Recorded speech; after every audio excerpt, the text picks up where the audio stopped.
Welcome back, Spare Parts Army. I'm your average infantryman, Chris Cappy. I want to examine how the battle in Kharkiv has unfolded so far as the fog of war starts to lift. Then, I want to take a look at recent reports that indicate Russian soldiers might be planning to invade Sumy Oblast next. We'll also take a look at any diplomatic changes in messaging on either side. The first thing you need to know is that in the Kharkiv direction, the number of border villages Russia claims to have captured has now increased to between 9 and 12.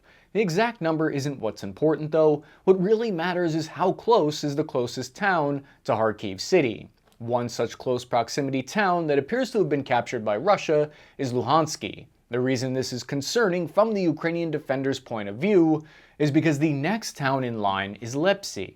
If that were to fall, it could theoretically put Kharkiv within Russian artillery range. This is why I think the Ukrainian intelligence general said to the New York Times, quote, "The situation is on the edge. Every hour this situation moves towards critical." However, it's unclear what the goal is for Russian assault units at this point. Do they plan to continue forward with what Moscow has described as a buffer zone? Evidence that these claims of Russian advances are likely accurate comes from the Ukrainian General of Staff who said, quote, "At present, the enemy has tactical success." Then, we can take a look at this video that's gone viral of what appears to be two Russian platoons marching within 3 meters of each other. Normally, if you expected to receive fire, you'd be spaced out much further apart. Instead, they appear to be just walking into Kharkiv Oblast, which seems to possibly support the initial defensive lines did not work as anticipated. But keep in mind that this situation on the ground is developing rapidly and the information is subject to change. This report I've put together for you here is a curation of various different sources, all of which have their own biases. I made sure some were from the Russian perspective and some were from the Ukrainian one. I too admittedly have my own personal bias, but I think that's part of being human, especially if you're talking about something you care about. However, it's important for you to be aware of those biases. We've seen reports of major shakeups in the Ukrainian leadership. On May 11th, just one day after the invasion of Kharkiv, the Ukrainian commander responsible for the defense of northeastern front lines, General Halaskin, was relieved of his command and replaced by General Mikhailo Drapati. Drapati was responsible for leading the combat operations in recapturing the city of Kherson from Russia in 2022. The fact that the former commander in Kharkiv was replaced could be seen as another indication that the initial defensive operations didn't go as planned in Kharkiv. Newsweek reportedly spoke to Ukrainian military and local officials in Vovchansk who said that Russian artillery shelling on the border made it difficult for them to build proper fortifications. It's tough to bring in civilian construction equipment and lay down dragon's teeth and drudge up trenches when you're under explosive artillery fire. What remains to be seen though, what I would be curious about, is if the defensive lines were created further back from the border in safer places. This is something we will find out in the coming weeks. To that point, another viral video that I want to bring your attention to shows the opening moments of the assault from Ukrainian defenders' point of view inside a defensive fighting position. You can see them firing their AK-47s and saying they're Russian and there's a lot of them. You can even hear what appears to be Russian forces shouting at them to surrender. These Ukrainian soldiers are outnumbered and within hand grenade range as they continue to return fire. New information has come out that Ukraine claims 30% of Russia's total 50,000 forces in this direction have been committed to the attack. So according to this report from ABC, who spoke to Ukrainian military leadership, roughly 60% of Russia's total combat power has been committed so far, if you trust that source. It could be probing to see how Ukraine responds. Russia might be waiting to see where Ukraine pulls reinforcements from along the front, so they can choose how to redeploy that remaining 40% of soldiers.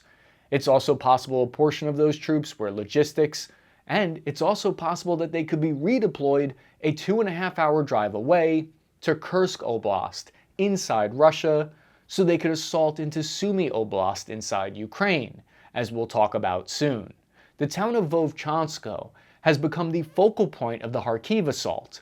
A report by Deborah Haynes of Sky News actually had the chance to speak directly with a Ukrainian defender on the ground in that town. The Ukrainian soldier shared drone footage of the battle and said, quote, "They are advancing in residential area of Vovchansk and are moving into people's houses. This is just the first wave. They're testing our defenses. They're preparing their artillery, and then, when they completely enter the town, they will bring in their reserves. He even explained the tactics that were being used by Russia, saying they're deploying small 3 to 5 man teams.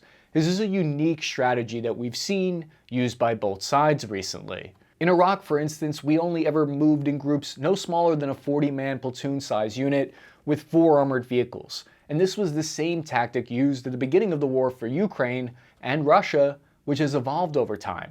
The reason for this distributed approach is likely to spread out and exhaust Ukraine's defenses. It also increases the number of artillery shells Ukraine needs to expend per assault team.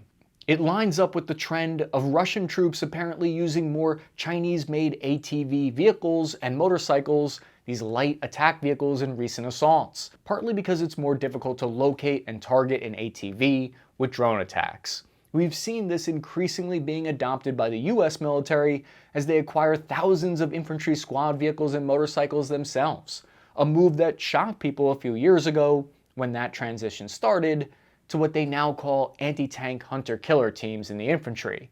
The downside is, of course, they're more vulnerable to direct fire. According to reports, northern Vovchansk has Russian infantry inside of it, and it's currently being contested.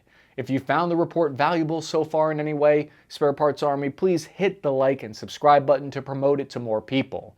A lot of people ask me what Spare Parts Army means. It's a reference to my old squad in the Army. We were made up of backfills, stop-lost guys who had been out for years, who were called back in and reclassed, who were switched from engineers to infantry.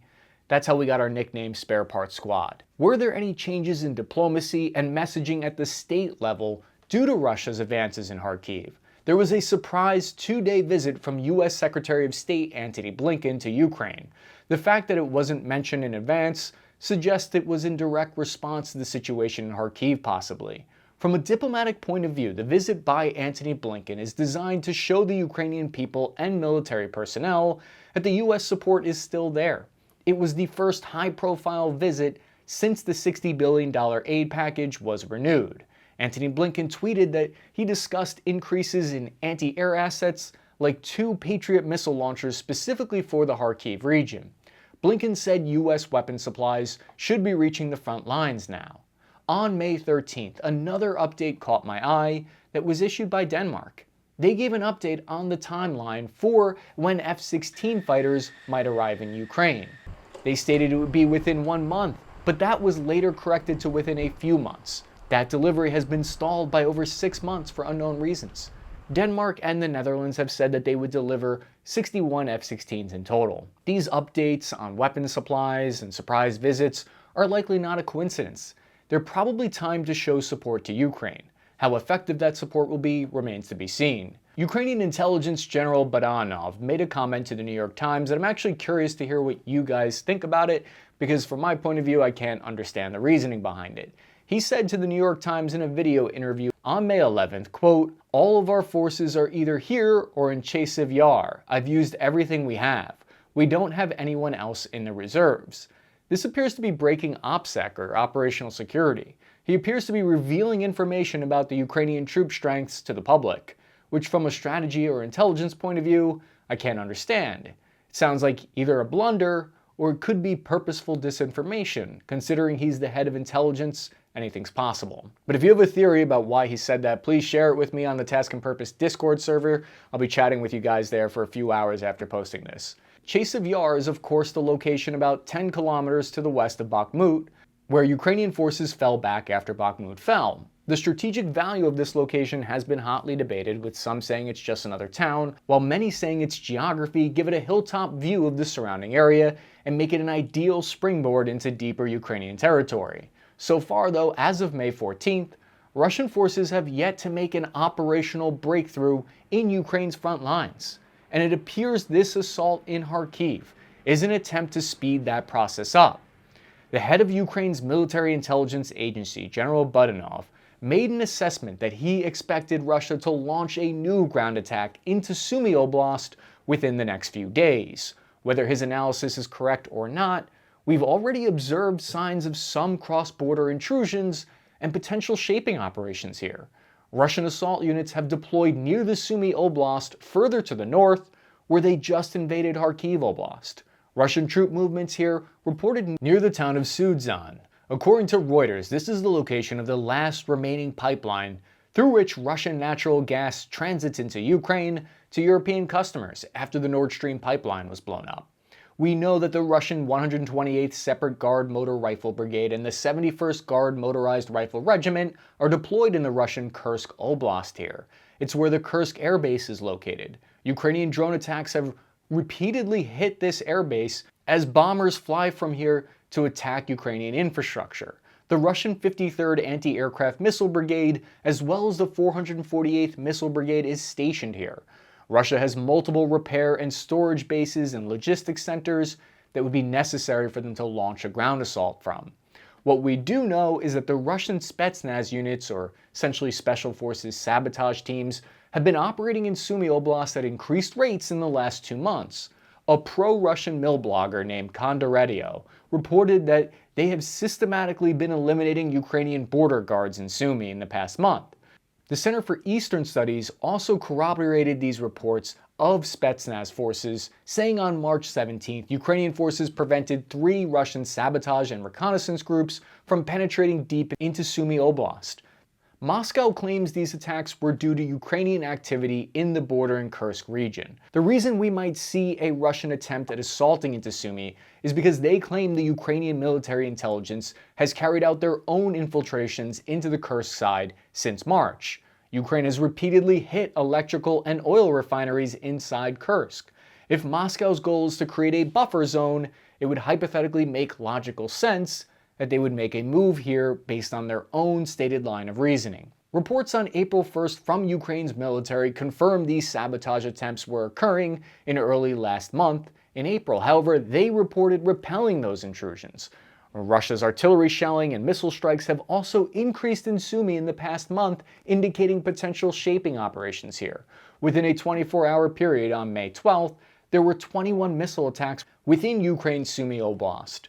This includes airdropping landmines directly onto the small border town of Seredineba. Airdropping landmines is a tactic that goes all the way back to World War II, and it could be used for various reasons, include denying Ukrainian defenders freedom of movement in an attempt to pin them down in place. You could also see these tactics as seeing them as shaping operations for an offensive or an attempt to prevent reinforcements from moving to Kharkiv.